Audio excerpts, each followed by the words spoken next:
La ciencia perjudica a la mujer. Si quieres saber por qué digo esto, quédate unos minutos que te lo voy a explicar. Bienvenidos un año más al podcast de Historia en Blanco y Negro. Bienvenido a la tercera temporada de Historia en Blanco y Negro, un podcast de Sonia Martínez para pasear por la historia a través de sus curiosidades, de lo menos conocido y más atractivo de nuestro pasado. Si estás preparado, despegamos. A lo largo de la historia, concretamente en el siglo XIX, tanto la ciencia como la medicina avanzaron rápidamente. Y un avance que también trajo consigo el miedo. No tardaron en surgir las teorías que afirmaban que la educación y el trabajo intelectual perjudicaban la salud de la mujer y también su fertilidad. Una idea que relegaba entonces a las mujeres al ámbito doméstico y reproductivo, puesto que cualquier actividad ajena a estas funciones amenazaría su equilibrio físico y también psicológico. Fue un siglo en el que las mujeres estaban sometidas a expectativas sociales que limitaban sus aspiraciones y también promovían su dependencia de los hombres. En la sociedad victoriana, así como también en otras europeas de la época, las mujeres no eran más que una futura esposa y, por supuesto, madre. Eso es lo que se esperaba de ellas. Su mayor responsabilidad era ser las guardianas del hogar y la crianza de los hijos. Se les hacía creer que sus cuerpos y sus mentes eran más frágiles que las del hombre, con el fin de mantenerlas apartadas de una educación superior o de profesiones intelectuales y científicas. La cuestión es que la medicina ayudó poco en este aspecto, avalando la teoría esta teoría tan descabellada. Se creía que la biología de las mujeres estaba totalmente orientada a la procreación y que cualquier desviación de esta función podía desestabilizar su salud. Los médicos y los científicos del siglo XIX sostenían que el cerebro de las mujeres era más pequeño y menos capacitado que el de los hombres. Por tanto, se agotaban con mayor facilidad y no podían entonces realizar un estudio o un trabajo intelectual. En su obra Sex in Education, el doctor Edward Clark afirma que el esfuerzo intelectual durante la adolescencia y la juventud podía interferir negativamente, por supuesto, en el desarrollo de los órganos reproductores femeninos. Aseguraba que las mujeres jóvenes que estudiaban corrían el riesgo de padecer problemas graves de salud, desde la infertilidad hasta enfermedades mentales. Esto, lógicamente, provocaba en ellas un estado de vulnerabilidad que bien podía derivar en la histeria, depresión y otros trastornos psiquiátricos. Por desgracia, no se limitaban solamente a efectos físicos estas teorías, sino que aseguraban que el esfuerzo mental pues alejase a las mujeres de la función de madres y esposas, que es para lo que realmente habían venido a este mundo. Por eso, las mujeres que dedicaban su tiempo a la educación en lugar de cumplir con sus labores domésticas y con la creación y el cuidado de sus hijos, se les decía que eran madres egoístas y desnaturalizadas. Esto es algo que muchas mujeres han sufrido todavía en el siglo XX. El siglo pasado fue un siglo de transición femenino, digamos, y muchas mujeres que decidieron no ser madres, bueno, pues se les tachó un poquito de deshumanizadas, de ser egoístas, de mirar solo por ellas y no por el hecho de procrear. Bien, siguiendo con el plano de la medicina, hay que destacar una de las teorías que cobró mucha fuerza y que era la de la energía vital o energía nerviosa. Y esta idea sostenía que las mujeres poseían una cantidad limitada de energía que se debía de distribuir adecuadamente entre sus funciones corporales.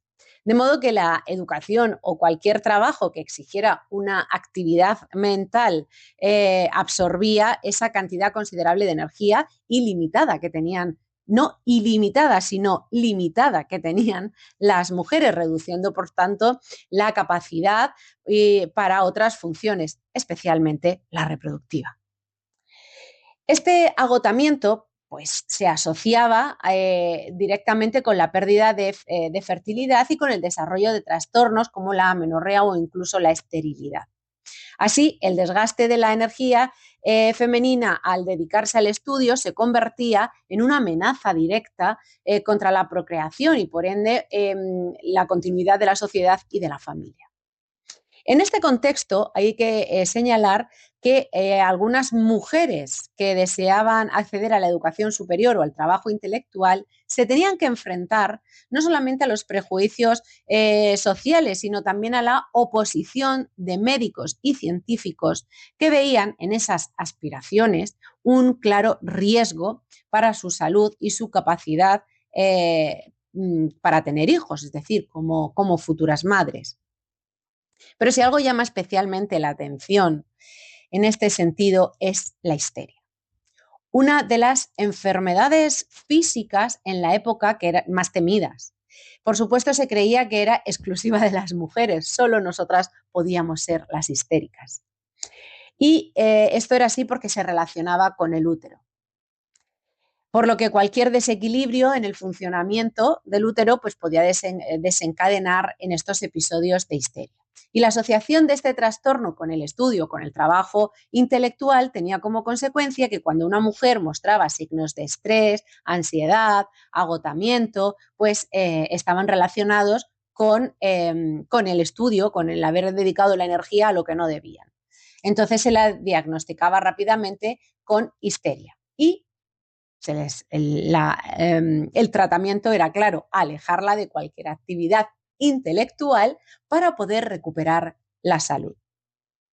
El médico francés Charcot, pionero en el estudio de las enfermedades nerviosas y mentales, diagnosticó histeria a muchas de las mujeres jóvenes con signos como los que hemos comentado, de ansiedad, agotamiento, temblores y de alucinaciones. Y aunque intentó estudiar la histeria de una manera científica, parece ser que el hombre se desvió y sus investigaciones contribuyeron a reforzar la idea de que las mujeres eran vulnerables a trastornos nerviosos. Así que muchas mujeres deseaban salir del rol doméstico las mujeres que deseaban escapar de este rol doméstico y que querían ir a las universidades, estudiar, formarse, se encontraban con esa pared de hormigón que eran la presión social y la mediática.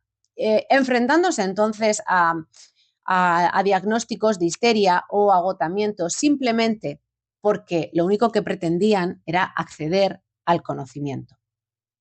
Por fortuna, aun teniendo que hacer frente a todas estas adversidades y obstáculos, algunas mujeres desafiaron las normas de su época y se dedicaron al estudio de la ciencia y también a la educación. Destacamos figuras como Marie Curie y Elizabeth Blackwell, que demostraron que las mujeres eran plenamente capaces de desarrollar actividades intelectuales sin sufrir ningún tipo de trastorno mental y tampoco físico. Algunas universidades entonces empezaron a abrir las puertas a mujeres hacia finales del siglo XIX, aunque sus cupos y las oportunidades indudablemente diferían mucho de las que disfrutaban los hombres. Y estas mujeres pioneras no solo se enfrentaron al estigma de la época, sino que también contribuyeron a cambiar la percepción sobre la capacidad de las mujeres para dedicarse a la ciencia y a otros campos intelectuales o a lo que les dé la gana. Más allá del ámbito médico, la ciencia del siglo XIX se utilizó como un medio de control social sobre las mujeres. La ideología de la época justificaba la exclusión de las mujeres de los espacios públicos y el discurso médico pues, contribuyó a legitimar esta exclusión. La creencia de que el esfuerzo intelectual podía afectar a su fertilidad no solamente era una excusa, sino que llegó a restringir pues, y también a limitar sus posibilidades de desarrollo personal. Los efectos de estas ideas no se limitaron al siglo XIX, como os decía, y muchas de estas creencias persistieron durante el siglo XX. Y hoy podemos decir que resuenan en algunos discursos que intentan disuadir a las mujeres de carreras o de actividades tradicionalmente masculinas, sugiriendo pues que estas ocupaciones les impedirían alcanzar un equilibrio o cumplir con su verdadera naturaleza. Por desgracia, el impedimento que tienen muchas mujeres hoy es el de poder compaginar la vida familiar y la laboral. Pero eso no es un problema de las mujeres, es un problema social.